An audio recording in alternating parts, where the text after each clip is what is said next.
Ողջույն, Ռեոփնի եթերում ամփոփում ենք նոյեմբերի 24-ը։ Հայաստանի և Ադրբեջանի քաղաքասարակության ներկայացուցիչների միջև Բաքվում երկօրյա հանդիպումն ավարտվել է։ Երևան վերադառնալուց հետո հայկական պատվիրակության անդամները կարևորել են Ադրբեջանի նախագահի օգնական Հիկմեթ Հաջիևի հետ հանդիպումը, որի ընթացքում հայկական կողմին է փոխանցվել խաղաղության ուղերձ։ Պարտադիր զինծառայության ժամկետը 2-ից 1.5 տարի դարձնելու օրենքը, որը ուժի մեջ պետք է մտներ հուլիսից, կգործի տարեսկզբից, արդեն հունվարի 7-ին մեկնարկող զորակոչից։ Ազգային ժողովի պաշտպանության և անվտանգության հարցերի մշտական հանձնաժողովը հավանություն է տվել օրինագծին։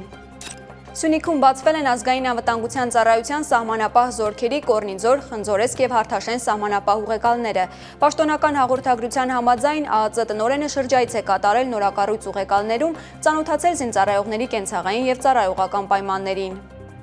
Daily Express-ը հայտնում է, որ Ռուսաստանի նախկին մերձավոր դաշնակից Ադրբեջանը գաղտնի կործանիչներ է վաճառում Ուկրաինային։ Ըստ բրիտանական լրատվամիջոցի, Ադրբեջանի նախագահ Իլհամ Ալիևը ոչ միայն չի փորձում հարթել հարաբերությունները Պուտինի հետ, այլև ամեն ինչ անում է նրան իր դեմ տրամադրելու համար։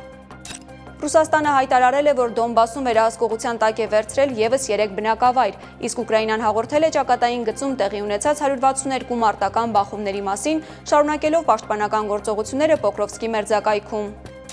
Ժնևում Միացյալ Նահանգների պետքարտուղար Մարկո Ռուբիոն և Ուկրաինայի ներկայացուցիչ Անդրեյ Երմակը բանակցություններ են վարել ռուս-ուկրաինական հակամարտությունը դադարեցնելու 28 կետանոց պլանի շուրջ, զեկուցելով իրենց բնութագրմամբ ամենաարդյունավետ և շատ լավ առաջընթացի մասին։